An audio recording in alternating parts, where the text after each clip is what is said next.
피떡이 쌓이면 결국 뇌졸중이 옵니다. 지금 이 순간에도 여러분의 혈관 속에서는 무서운 일이 벌어지고 있습니다. 피떡이라고 불리는 혈전이 조용히 그러나 확실히 쌓이고 있어요.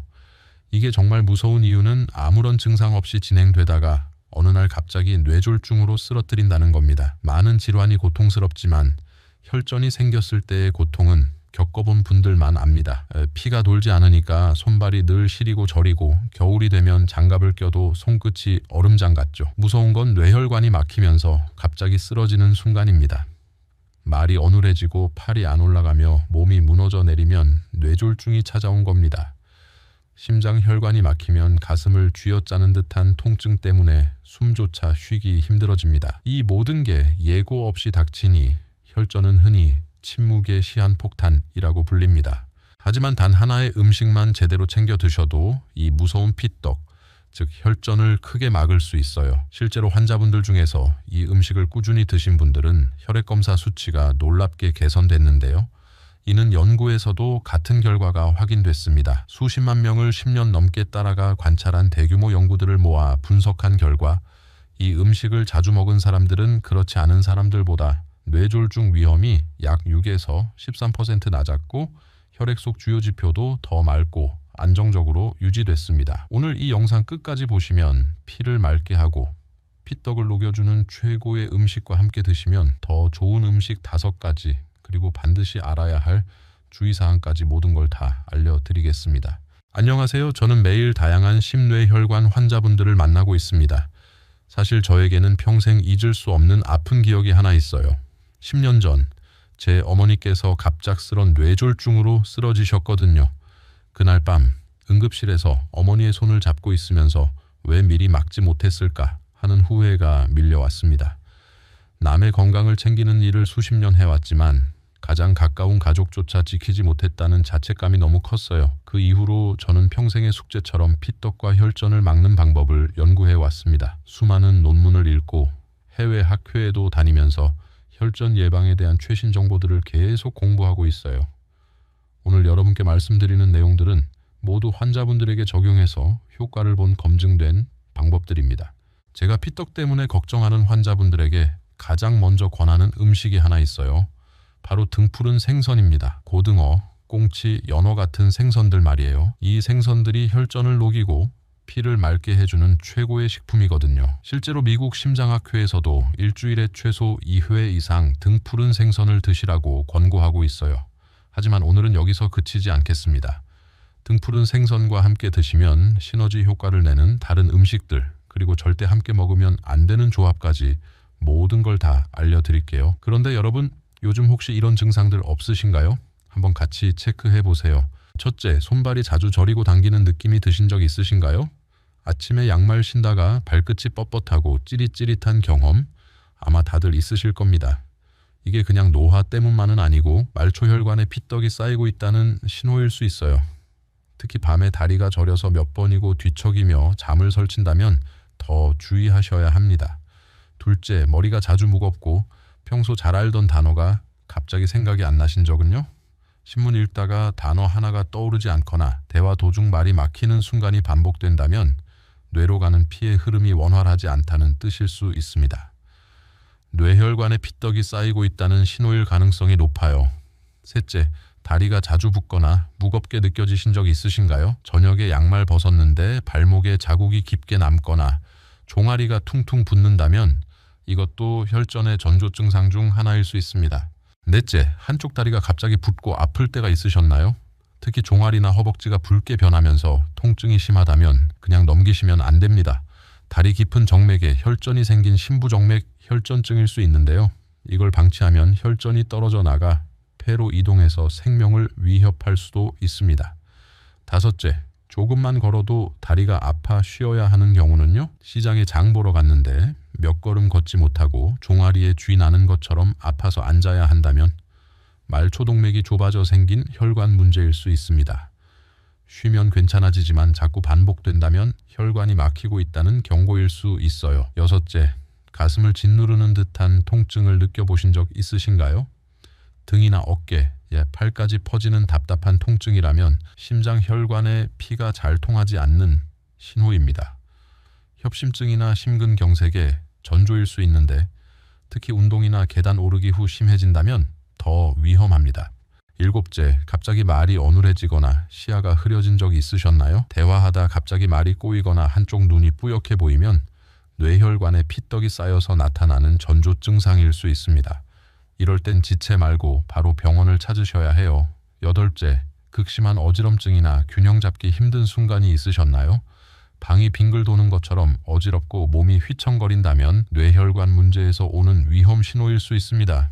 여러분, 중요한 건 이런 증상들을 그냥 나이 들어서 생기는 자연스러운 현상으로 넘기면 안 된다는 겁니다. 이건 노화가 아니라 혈관에 피떡이 쌓이고 있다는 경고일 수 있어요. 하나라도 해당된다면 꼭 전문의에게 진단을 받아보셔야 합니다. 하지만 너무 걱정하지 마세요. 지금부터라도 올바른 음식과 생활 습관으로 관리하신다면 피를 맑게 하고 혈전을 예방하는 데 충분히 도움이 됩니다. 여기서 많은 분들이 착각하시는 게 있어요. 혈액순환제 먹으면 되지 않나요? 은행잎 추출물 같은 건강식품은 어떤가요? 이렇게 물어보시는데요. 솔직히 말씀드리면 혈액순환제나 각종 영양제만으로는 근본적인 해결이 되지 않아요. 왜냐하면 피떡이 생기는 근본 원인은 바로 우리가 매일 먹는 음식과 생활 습관에 있거든요. 많은 환자분들을 보면서 깨달은 건 약에만 의존하는 분들보다 식습관을 바꾸신 분들의 회복 속도가 훨씬 빨랐다는 거예요. 특히 혈전 용해제를 드시는 분들도 올바른 음식을 함께 챙기셨을 때 효과가 2배 이상 좋아졌습니다. 실제로 2023년 대한순환기학회에서 발표한 연구 결과를 보면 약물 치료만 받은 그룹보다 식이요법을 병행한 그룹의 혈전 개선율이 무려 43% 높게 나타났어요. 그러니까 진짜 중요한 건 바로 음식이에요. 매일 먹는 음식으로 혈관을 깨끗하게 만드는 것, 이게 가장 안전하고 확실한 방법입니다. 자, 그럼 이제 본격적으로 피떡을 막는 최고의 음식에 대해 말씀드리겠습니다. 바로 등푸른 생선입니다. 고등어, 꽁치, 연어, 정어리, 청어 같은 생선들이 여기에 속하죠. 이 생선들이 좋은 이유는 바로 오메가3 지방산이 풍부하기 때문입니다. 특히 EPA와 DHA라는 성분이 혈소판이 서로 달라붙어 피떡이 생기는 것을 막아줍니다.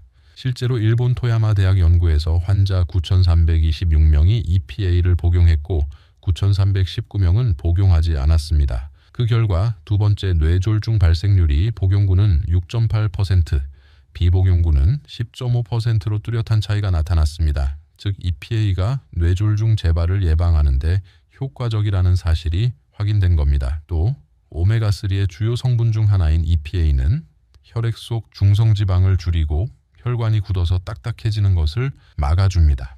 쉽게 말하면 피가 끈적끈적해지는 걸 방지해서 혈관을 더 부드럽게 유지해 준다는 뜻이에요. 실제로 하버드 공중보건대학에서 수십 년간 수만 명을 추적한 대규모 연구 결과 오메가3가 풍부한 생선을 자주 먹은 사람들은 심장병과 뇌졸중 위험이 눈에 띄게 낮아졌다는 사실이 확인됐습니다. 피가 묽어진다는 건 물처럼 잘 흐른다는 거죠. 즉 혈액이 맑고 부드럽게 흐르니 심장도 뇌도 훨씬 편안해지는 겁니다. 저는 환자분들께 항상 이렇게 비유해서 설명해 드려요. 등푸른 생선은 막힌 수도관을 뚫어주는 강력한 세제와 같다고요. 탁하고 끈적해진 피를 맑고 깔끔하게 만들어주는 천연 청소부 역할을 한다는 거죠. 실제로 72세 여성분이 계셨는데 혈액 검사를 해보니 혈소판 응집도가 너무 높아서 뇌졸중 위험이 매우 큰 상태였어요. 그런데 3개월간 고등어와 연어를 꾸준히 드신 후 재검사를 해보니 수치가 정상 범위로 돌아왔거든요. 이게 가능한 이유가 있습니다. 혈소판은 보통 7일에서 10일 정도밖에 살지 못합니다. 그래서 우리가 먹는 음식이 금방 혈액 속 환경을 바꿔놓을 수 있는 거죠. 오메가3가 풍부한 음식을 꾸준히 섭취하면 새로 만들어지는 혈소판이 처음부터 건강한 기능을 가지게 됩니다. 이 과정이 반복되면서 몇 달 안에 실제 수치 변화가 나타날 수 있는데 3개월이라는 기간은 이런 변화를 충분히 확인할 수 있는 합리적인 시간입니다. 등푸른 생선이 최고의 음식이긴 하지만 함께 드시면 효과를 극대화할 수 있는 다른 음식들을 지금 알려드릴게요.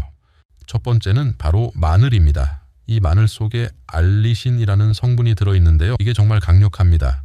알리신은 혈소판이 서로 달라붙는 걸 막아주고 또 피를 묽게 해서 혈전을 억제하는 데 도움을 줍니다. 실제로 독일에서 연구를 했는데 마늘을 꾸준히 드신 분들은 혈액이 굳는 시간, 그러니까 혈액 응고 시간이 평균 18%나 길어졌다라고 보고됐습니다. 이게 왜 좋으냐면 피가 너무 빨리 굳지 않으니까 그만큼 피떡이 생길 위험이 줄어든다는 거예요. 또 다른 동물 실험이나 임상 시험에서도 마늘이 혈소판이 엉기는 걸 억제한다는 결과가 꾸준히 나왔습니다. 우리나라 남해마늘연구소에서도 비슷한 결과를 발표했고요. 게다가 식품안전정보원 자료를 보면 마늘에 들어있는 아데노신이라는 성분이 혈전을 만드는 단백질인 피브린의 작용을 방해한다고까지 적혀 있습니다. 그러니까 마늘, 그냥 반찬에 넣는 흔한 향신료라고만 생각하셨다면 다시 보셔야 합니다. 사실은 우리 혈관 건강을 지켜주는 아주 든든한 천연 혈액 청소부라고 할 수 있거든요. 두 번째는요, 바로 양파입니다. 여러분 양파 자주 드시죠?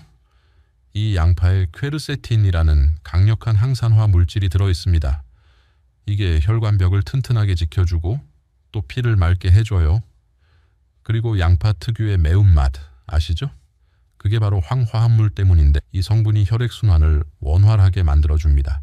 실제로 네덜란드에서 연구를 해봤더니 양파를 꾸준히 드신 분들이 그렇지 않은 분들보다 심혈관 질환 위험이 무려 20%나 낮았다고 합니다. 또 미국 텍사스 A&M 대학교 연구에서는 매일 양파 반쪽 이상을 드신 분들의 좋은 콜레스테롤, 그러니까 HDL이 30%나 증가했다는 놀라운 결과도 나왔어요. 양파 속 퀘르세틴은 지방이나 나쁜 콜레스테롤이 혈관에 쌓이지 못하게 막아줍니다.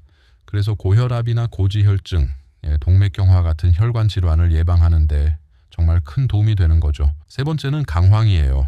여러분 카레 드실 때 노랗게 색을 내는 그 가루, 바로 강황이죠. 이 강황 속에는 커큐민이라는 성분이 들어있는데요. 이게 염증을 줄여주고 동시에 혈전도 억제하는 데 큰 역할을 합니다. 실제로 인도 사람들은 강황을 음식에 많이 사용하잖아요. 그래서 심혈관 질환이 상대적으로 적은 이유 중 하나가 바로 이 강황 덕분이라는 연구 결과도 있습니다. 커큐민은 단순히 피떡을 막는 것뿐 아니라 혈관 안쪽 벽이 손상돼 좁아지는 걸 막아주고 피를 더 맑게 흘러가게 도와주는 역할도 합니다. 다만 한 가지 주의할 점이 있어요. 담낭 질환이 있거나 위장이 약하신 분들은 너무 많이 드시면 속이 불편할 수 있으니까 적당히 드시는 게 좋습니다. 즉 강황은 그냥 카레 향을 내는 조미료가 아니라 우리 혈관 건강을 지켜주는 천연 한겸 항혈전제라고 할 수 있는 거죠. 네 번째는 은행잎입니다. 여러분 길게 흔히 보이는 은행잎, 그냥 가을 풍경만 떠올리실 수 있는데요. 사실 이 은행잎에서 추출한 성분이 혈관 건강에 큰 도움을 줍니다. 은행잎 추출물은 혈액의 점도를 낮춰서 피를 더 묽게 만들고 혈소판이 서로 엉겨붙는 걸 막아줘서 피떡, 즉 혈전이 생기는 걸 예방하는 역할을 합니다. 실제로 독일에서는 은행잎 추출물이 오랫동안 의사 처방으로 쓰일 정도로 효과를 인정받고 있습니다. 혈액순환 개선이나 기억력 감퇴 같은 부분에도 긍정적인 영향을 준다는 연구들이 많습니다. 그런데 여기서 꼭 주의하셔야 할 점이 있어요. 이미 혈액을 묽게 하는 약, 예를 들어 아스피린이나 와파린 같은 혈액 희석제를 드시는 분들은 은행잎과 함께 복용하면 출혈 위험이 커질 수 있습니다. 그래서 이런 약을 드시는 분들은 반드시 의사와 상의하신 뒤에만 섭취하셔야 합니다. 정리하자면 은행잎은 그냥 가로수잎이 아니라 혈액을 부드럽게 흐르게 해주는 천연 보조제라고 할 수 있습니다. 다섯 번째는 바로 토마토입니다. 여러분, 토마토는 그냥 과일처럼 드셔도 맛있고 주스로 마셔도 좋잖아요. 그런데 이 토마토가 혈관 건강에는 아주 특별한 힘을 가지고 있습니다. 토마토 속에는 라이코펜이라는 붉은 색소 성분이 들어있는데요. 이게 혈소판이 서로 달라붙어서 피떡이 생기는 걸 막아줍니다. 국립암센터 연구팀에서도 하루 1.8mg 이상 라이코펜을 섭취한 사람들은 위암 발생 위험이 약 40% 낮아졌다는 결과를 발표했을 만큼 강력한 항산화 항암 효과가 입증돼 있어요. 또 하나 재미있는 게 있습니다. 토마토에는 살리실산이라는 성분도 들어있는데 이게 우리가 잘 아는 아스피린과 비슷한 작용을 해요. 피를 조금 더 묽게 만들어서 혈액이 잘 흐르게 도와주는 거죠. 게다가 토마토는 다른 음식과 같이 먹으면 효과가 더 커집니다. 예를 들어 올리브 오일과 함께 먹으면 라이코펜 흡수가 훨씬 잘 되고 신선한 채소와 곁들이면 항산화 효과가 배가 됩니다. 그러니까 여러분 마늘 따로, 양파 따로 드시지 말고 이 토마토까지 곁들여서 골고루 챙겨 드시면 시너지 효과가 훨씬 커집니다. 이렇게 여러 가지 음식들이 서로 다른 방식으로 피떡을 막아주니까 꾸준히 다양하게 드시는 게 최고의 혈전 예방법이라고 할 수 있습니다. 이제 정말 중요한 부분 말씀드릴게요. 바로 같이 먹으면 효과가 2배가 되는 음식 궁합과 그리고 절대 놓치면 안 되는 주의사항입니다. 먼저 음식 궁합부터 볼까요? 등푸른 생선 드실 때는요, 꼭 레몬을 함께 곁들여 보세요. 왜냐하면 레몬 속 비타민C가 생선 속 오메가3 흡수를 더 잘 되게 도와주거든요. 실제로 레몬을 함께 드신 분들은 혈중 오메가3 농도가 25%나 높게 나타났다는 연구도 있어요. 생선 비린내도 잡히니까 더 맛있게 드실 수 있습니다. 간단한 팁을 드리면 고등어 구우실 때 마지막에 레몬즙을 살짝 뿌려보세요. 생선이 훨씬 담백하고 산뜻해집니다. 다음은 토마토와 올리브 오일입니다. 토마토만 드시는 것보다 올리브 오일에 가볍게 볶아 드시면 라이코펜 흡수가 무려 4배나 높아집니다. 여러분 아침에 토마토를 그냥 썰어서 드시는 것도 좋지만 방울토마토를 올리브 오일에 살짝 볶아서 샐러드처럼 드시면 훨씬 맛있고 효과도 좋아요. 그런데 여기서 중요한 주의사항이 있습니다. 올리브 오일은 센 불에 오래 두시면 안 돼요. 발연점이라고 해서 기름이 연기를 내며 분해되는 온도가 있는데 올리브 오일은 이 점이 낮은 편입니다. 그래서 센 불에 오래 두면 좋은 성분이 파괴되고 오히려 산패 물질이 생길 수 있어요. 그러니까 조리하실 때는 중약불에서 1분 정도만 가볍게 볶아주시는 게 가장 좋습니다. 토마토의 라이코펜도 잘 흡수되고 올리브 오일의 유효 성분도 그대로 살릴 수 있죠. 혹시 더 간단하게 드시고 싶으시면 아예 볶지 않고 올리브 오일만 살짝 뿌려서 샐러드로 드셔도 충분히 효과가 있습니다. 그리고 마늘과 양파는 천생연분이에요. 둘 다 황화합물이 풍부해서 함께 드시면 혈전을 막는 효과가 훨씬 커집니다. 한국 음식에선 이 조합이 자연스럽게 들어가잖아요. 김치 담글 때, 각종 볶음 요리할 때 마늘, 양파 같이 넣으시죠. 이게 그냥 맛을 내는 게 아니라 혈관 건강에 도움이 되는 아주 좋은 습관입니다.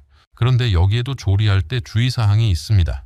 마늘과 양파에 들어있는 유효 성분, 특히 알리신 같은 황화합물은 강한 열에 오래 가열하면 쉽게 파괴됩니다. 그래서 센 불에 오래 볶기보다는 중약불에서 짧게 조리하거나 마지막에 살짝 넣어주는 게 가장 좋아요. 예를 들어 볶음 요리를 할 때 마늘과 양파를 오래 태우면 그냥 향만 남고 건강 성분은 줄어듭니다. 그러니 가능한 살짝만 볶아서 향을 내고 바로 드시는 것 또는 생으로 샐러드에 곁들이는 방법도 아주 좋습니다. 또 한 가지, 기름에 볶을 때는 올리브 오일이나 들기름처럼 비교적 안정적인 기름을 쓰시면 흡수율이 더 높아집니다. 이렇게 좋은 음식도 절대 함께 먹으면 안 되는 조합이 있습니다. 등푸른 생선은 참 좋은 음식이지만 술이랑은 절대 같이 드시면 안 됩니다. 특히 소주나 막걸리 같은 술과 함께 먹으면 생선 속 퓨린 성분 때문에 통풍이나 요산 수치가 훨씬 더 올라갈 수 있어요. 혈관 막히는 걸 막으려다 오히려 관절이 더 아플 수 있습니다. 마늘은 피를 맑게 해주지만 자극적인 음식, 예를 들어 고춧가루 많이 들어간 찌개나 매운 음식과 같이 드시면 위가 금방 상할 수 있습니다. 위염이나 위궤양이 있으신 분들은 속쓰림이 훨씬 심해질 수 있어요. 그러니까 마늘은 적당히, 그리고 싱겁게 드시는 게 제일 좋아요. 양파는 혈관에 좋은데 단 음료나 고당분 음식과 함께 먹으면 효과가 줄어듭니다. 왜냐하면 당분이 혈당을 확 올려서 양파가 가진 혈관 보호 효과가 희석되거든요. 예를 들어 식후에 바로 식혜나 수정과 약과 같은 단 음식 드시면 어떨까요? 좋은 효과가 많이 줄어듭니다. 같이 먹는 것뿐만 아니라 같은 식사 안에서 이어서 드셔도 혈당이 확 올라가서 혈관에 부담이 되거든요. 그러니까 양파는 단 음식보다는 담백한 밥상 반찬이나 샐러드로 드시는 게 훨씬 더 효과적입니다. 강황은 염증을 줄여주는데 기름진 고기나 튀김 같은 고지방 음식이랑 같이 드시면 소화가 잘 안 됩니다. 위에 부담을 주고 오히려 체하에서 속이 불편해질 수 있어요. 강황은 기름이 약간 들어간 채소 볶음이나 카레처럼 가볍게 조리해서 드시는 게 딱 맞습니다. 은행잎 추출물은 혈액을 묽게 해주지만 와파린이나 아스피린 같은 혈액 응고제랑 절대 같이 드시면 안 됩니다. 출혈 위험이 커져서 멍이 잘 들고 코피가 잦아질 수 있어요. 혹시 약을 드시고 계시다면 반드시 의사와 상의하셔야 합니다. 토마토는 피를 맑게 하지만 오이랑 같이 먹는 건 피하시는 게 좋아요. 오이에 들어있는 아스코르비나 아제라는 성분이 토마토의 비타민C를 파괴해버리거든요. 토마토는 오히려 올리브 오일이나 치즈 같은 음식과 곁들이시는 게 훨씬 좋습니다. 자, 이제 주의사항도 꼭 기억하세요. 첫째, 위염이나 위궤양 있으신 분들은 마늘, 양파를 너무 많이 드시면 위벽이 자극됩니다. 하루에 마늘 2쪽, 양파 4분의 1개 정도면 충분해요. 둘째, 통풍이 있으신 분들은 등푸른 생선을 과식하시면 안 됩니다. 퓨린 성분 때문에 요산 수치가 올라가요. 일주일에 3번, 한 번에 100g 정도가 딱 적당합니다. 셋째, 혈액응고제 드시는 분들은 은행잎 추출물 절대 피하셔야 해요. 출혈 위험이 커지니까 반드시 담당 의사와 상의하세요. 넷째, 담낭질환이나 담석이 있으신 분들은 강황을 조심하셔야 합니다. 담즙 분비를 촉진해서 담낭을 수축시킬 수 있거든요. 마지막으로 한국인 식습관에 꼭 드리고 싶은 말씀이 있어요. 우리는 국물 요리를 많이 먹고 짠 음식을 즐기는 문화가 있잖아요. 국물까지 다 드시면 나트륨이 과해져 혈관에 큰 부담을 줍니다. 그래서 오늘 말씀드린 좋은 음식들을 드실 때는 싱겁게 조리하고 기름은 최소한으로 천천히 오래 씹어 드시는 습관을 꼭 가지시면 좋습니다. 여러분, 중요한 건 한 번에 많이 먹는 게 아니에요. 적당히, 자주, 꾸준히 이 3가지만 지키셔도 혈관은 훨씬 건강해집니다. 지금까지 긴 시간 함께 해주신 여러분 정말 고맙습니다. 오늘 말씀드린 내용을 정리해 드릴게요. 첫 번째로 기억하셔야 할 건 피떡이라고 불리는 혈전은 정말 조용한 살인자라는 겁니다. 아무런 증상 없이 쌓이다가 어느 날 갑자기 치명적인 뇌졸중을 불러오거든요. 손발 저림, 머리 무거움, 다리 부종 같은 증상이 있다면 이미 진행되고 있을 수 있어요. 두 번째, 피떡을 막는 최고의 음식은 바로 등푸른 생선입니다. 고등어, 꽁치, 연어, 정어리 같은 생선들의 오메가3가 혈소판 응집을 막고 피를 맑게 만들어줘요. 일주일에 최소 3회는 드셔야 해요. 세 번째, 마늘, 양파, 강황, 은행잎, 토마토 같은 음식들도 각각 다른 메커니즘으로 피를 맑게 해줍니다. 골고루 드시면 시너지 효과가 나타나요. 네 번째, 음식 궁합을 잘 맞춰서 드세요. 생선에는 레몬, 토마토에는 올리브 오일, 마늘과 양파는 함께 드시면 효과가 2배가 됩니다. 다섯 번째, 주의사항을 반드시 지키세요. 위장병, 통풍, 혈액응고제 복용, 담낭질환이 있으신 분들은 각각 조심해야 할 음식들이 있어요. 마지막으로 가장 중요한 건 꾸준함입니다. 하루 이틀로는 변화를 기대하기 어려워요. 최소 3개월은 꾸준히 실천해보세요. 분명 눈에 띄는 변화를 경험하실 수 있을 거예요. 여러분, 저는 지금도 매일 아침 고등어 한 토막과 저녁에 토마토 하나를 꼭 챙겨 먹고 있어요. 10년 전 어머니를 잃은 그 아픔을 다시는 겪고 싶지 않거든요. 그리고 저처럼 아픈 기억을 가진 가족들이 더 이상 생기지 않았으면 하는 마음입니다. 오늘 이 영상을 보신 여러분은 정말 행운이에요. 미리 알고 예방할 수 있는 기회를 얻으신 거니까요. 댓글에 오늘부터 피떡 예방 시작합니다 라고 남겨주세요. 여러분의 의지가 느껴지면 저도 더 힘이 날 거예요. 그리고 이 영상을 꼭 가족과 친구들에게 공유해 주세요. 여러분의 작은 관심 하나가 누군가의 노후를 바꿔줄 수 있습니다. 특히 60대 이후 분들에게는 꼭 보여드리세요. 식상하고 교과서적인 말일지 모르지만 건강은 하루아침에 만들어지는 게 아닙니다. 매일의 작은 실천이 쌓여서 평생을 바꿔놓는 거예요. 실제로 하버드 공중보건대학에서 12만 명을 30년간 추적 조사한 결과가 있습니다. 하루 30분 이상 걷기, 채소와 과일 섭취, 담배와 술 줄이기 같은 단순한 생활 습관을 지킨 사람들은 그렇지 않은 사람들보다 평균 수명이 12에서 14년 더 길었습니다. 또 세계보건기구 WHO 보고서에 따르면 생활 습관만 올바르게 관리해도 심장병, 뇌졸중 같은 만성질환의 최소 80%는 예방이 가능하다고 합니다. 그러니까 지금 당장 시작해야 합니다. 내일부터 하지 뭐 하고 미루다 보면 내일은 이미 늦을 수도 있거든요. 다음 영상에서는 혈관을 막히게 만드는 진짜 뿌리 원인, 바로 만성염증에 대해 말씀드리겠습니다. 사실 피떡이 쌓이는 것도 혈압이 오르는 것도 그 시작점에는 늘 만성염증이 있습니다. 이 영상을 끝까지 보신 분들이라면 그럼 내 몸의 염증은 어떻게 줄일 수 있을까 궁금하실 거예요. 다음 시간에는 몸속 염증을 잠재우고 혈관을 젊게 만드는 생활 습관과 음식을 구체적으로 알려드리겠습니다. 혹시 다음 이야기가 궁금하신 분들은 화면 아래에 있는 구독 글자만 눌러주세요. 그리고 보이는 작은 종 모양까지 누르시면 영상이 올라왔을 때 바로 받아보실 수 있습니다. 오늘도 끝까지 함께 해주셔서 정말 감사합니다. 여러분의 건강한 말년복을 진심으로 응원합니다.